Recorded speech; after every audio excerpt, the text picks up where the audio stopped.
So I would like to talk about the censorship that the CCP has placed on the Hong Kong film industry.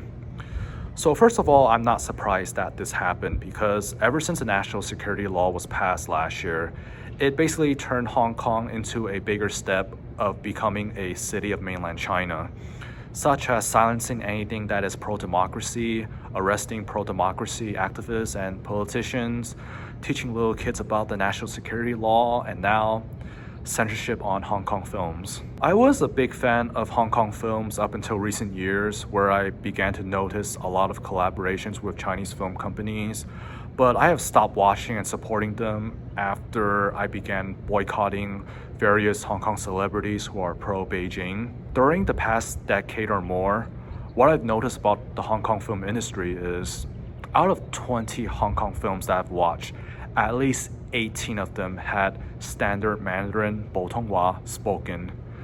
It's not that I'm against Mandarin or anything, but this is the Hong Kong film industry. I believe that they should mainly stick with Cantonese in order to preserve the language because Cantonese, it's becoming limited in a way. For example, in Guangzhou, the younger generation, a lot of them don't even speak Cantonese despite being born and raised there. The CCP, they are trying to destroy local dialects by dominating it with Mandarin. And this has been happening ever since PRC was proclaimed in 1949.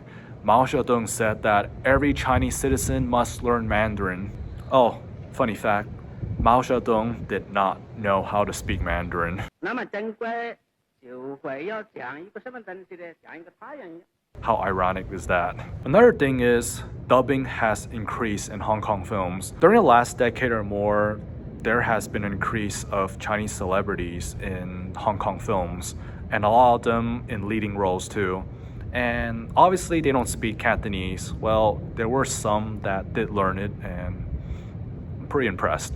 Anyways, for the most part, they do not speak Cantonese, so filmmakers are usually left with the solution on having them speak Mandarin while filming and dubbing their voice into Cantonese during post-production, or just have the characters speak in Cantonese while the other reply in Mandarin. 成日對住塊木頭，所以啊，你個人呢都好似塊木頭一樣木口木面啊。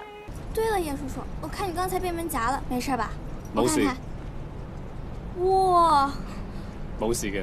However, I believe censorship in the Hong Kong film industry began a long time ago, but the national security law just made it official. I believe the censorship began due to greed and fear. They want CCP's money, so that is why most Hong Kong films have collaborations with China. They profit a lot from the Chinese box office, and that is where fear comes in. Therefore, Hong Kong filmmakers, they do not dare to do anything that might put China as a bad image. Only a few independent Hong Kong films did in the past, and they are probably banned from ever showing in Hong Kong now. Also, Hong Kong celebrities such as Chapman To, Zhao Yunfat, and Anthony Wong, who are the small handful of celebrities that showed their support for the pro-democracy movement, are now blacklisted in China, and none of the Hong Kong filmmakers want to work with them because they became a threat to their profit. But now that the national security law has enforced censorship into the Hong Kong film industry, the future of Hong Kong films are most likely to be propaganda.